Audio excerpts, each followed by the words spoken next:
पहाड़ पर चढ़ना कोई आसान काम नहीं। पहाड़ जज्बा मांगते हैं और बाज़ औक़ात पहाड़ आपसे आपकी जान मांगते हैं। ये अल्फाज थे पहाड़ों के बेटे मोहम्मद अली सदपारा की।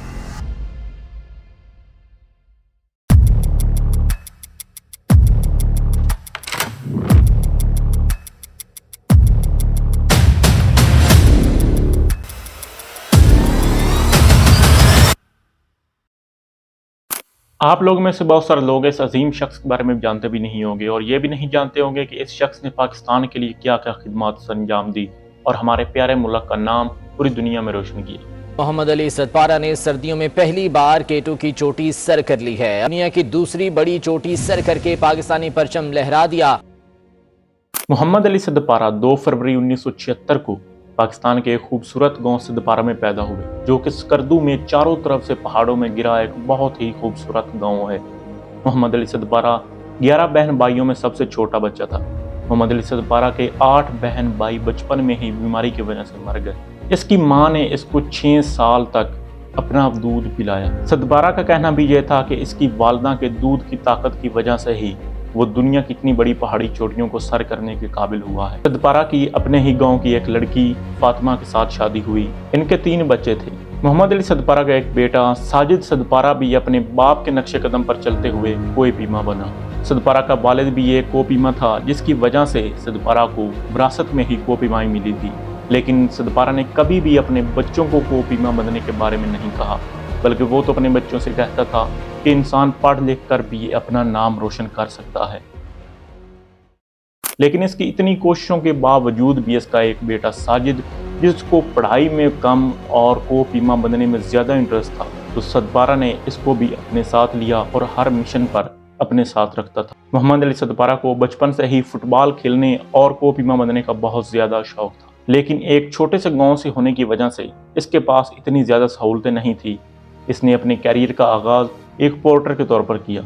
पोर्टर दरअसल इस आदमी को कहते हैं जो लोगों के सामान के भरे हुए बड़े बड़े बैग्स को उठाकर पहाड़ों पर लेकर जाते हैं। सदपारा ने आर्मी में काफी सालों तक यह काम किया और साथ साथ कोहीमा बनने की प्रैक्टिस भी करता रहा।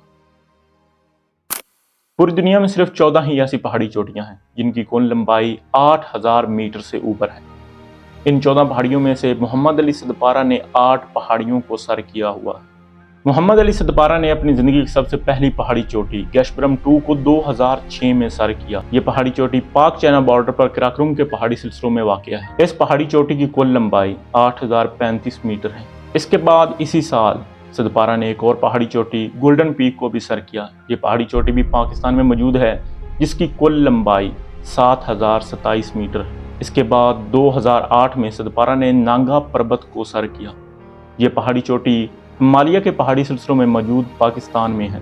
इसके बाद सदपारा ने इसी साल एक और पहाड़ी चोटी मुस्तक अता पहाड़ी को भी सर किया। यह पहाड़ी चोटी चाइना में मौजूद है। इसके बाद 2009 में दूसरी मरतबा नांगा पर्वत को सर किया। 2010 में गैशब्रम 1 को सर किया। 2016 में तीसरी मरतबा नांगा पर्वत को सर किया। 2017 में पमोरी और 2018 में K2 पहाड़ी चोटी को सर किया।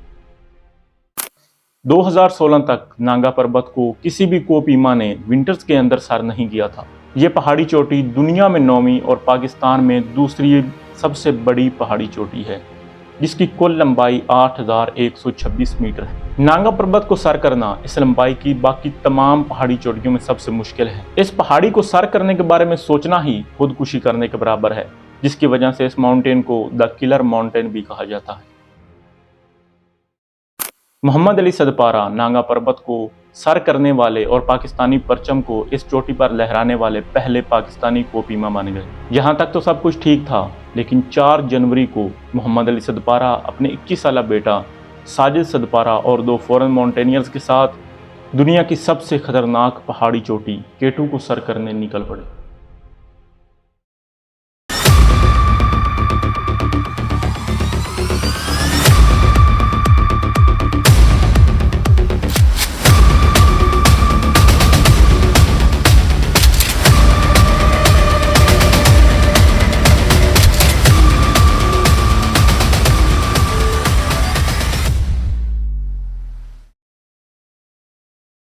इस पहाड़ की कुल लंबाई 8,611 मीटर्स है, जो कि इसको दुनिया की दूसरी सबसे बड़ी पहाड़ी चोटी बनाती है। 8,211 मीटर की बुलंदी पर जाने के बाद इस पहाड़ की चोटी बोतल के गर्दन की तरह हो जाती है, जिसकी वजह से इस मुकाम को बोटल नेक भी कहा जाता है और इसे डेथ जोन के तौर पर तस्वर किया जाता है। इस पहाड़ी को सर करने की ख्वाहिश लेकर चढ़ने वाले कोपी माँ अक्सर इसी मुकाम पर जाकर अपनी जान की बाजी हार जाते हैं, जिसकी वजह से इस पहाड़ी को दुनिया की तमाम पहाड़ियों में सबसे ज़्यादा खतरनाक पहाड़ी तस्वर किया जाता है। एक बात और जो आप लोगों को मज़ीद हैरान कर देगी, इस मुकाम पर जाकर टेम्परेचर -65 डिग्री सेल्सियस तक गिर जाता है और ऑक्सीजन जो कि ना होने के बराबर होती है। इसके अलावा एक और बात जो मज़ीद परेशान करती है, डेथ जोन से गुजरने के बाद कोपीमा को 24 घंटे के अंदर इस पहाड़ी को सर करके वापस आना पड़ता है। खैर, मोहम्मद अली सदपारा 4 जनवरी को अपनी टीममेट्स के साथ इस पहाड़ी को सर करने के लिए निकलते हैं, लेकिन डेथ जोन के करीब पहुंचने पर इन्हें पता चलता है कि साजिद सदपारा का ऑक्सीजन सिलेंडर में कोई खराबी है, जिसकी वजह से उसे वापस आना पड़ता है।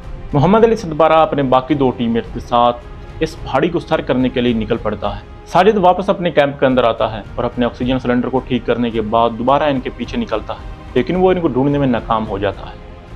5 फरवरी को इनको मिसिंग डिक्लेयर कर दिया जाता है और 6 फरवरी को इनको ढूंढने के लिए मिशन का आगाज़ किया जाता है और आर्मी के 2 हेलीकॉप्टर इनको ढूंढने के लिए अपनी कोशिशें शुरू कर देते हैं, लेकिन वो इनको ढूंढने में नाकाम रहते हैं। 18 फरवरी 2021 को इनको ऑफिशियली तौर पर डेड प्रिज्यूम कर दिया जाता है और सदपारा की फैमिली भी इनको डेड डिक्लेयर कर देती है। इसके बाद भी इनको ढूंढने का मिशन जारी रखा जाता है और फाइनली 26 जुलाई 2021 को इनकी बॉडीज़ पहाड़ के ऊपर से मिल जाती हैं। मोहम्मद अली सदपारा और इसके बाकी 2 टीममेट्स की बॉडी डेथ जोन से 300 मीटर नीचे कैंप 4 के ऊपर से मिलती है। साजिद सदपारा इन बॉडीज़ की तस्दीक करता है और यहाँ पर मोहम्मद अली सदपारा के सफ़र का इख्तिताम होता है और वह इस दुनिया को छोड़कर चले जाते हैं। उम्मीद करता हूँ कि आप लोगों को ये वीडियो पसंद आई होगी। अगर वीडियो पसंद आई तो वीडियो को लाइक कर दें और चैनल को भी सब्सक्राइब कर दें। तो मिलते हैं नेक्स्ट वीडियो में, तब तक के लिए अल्लाह हाफिज़।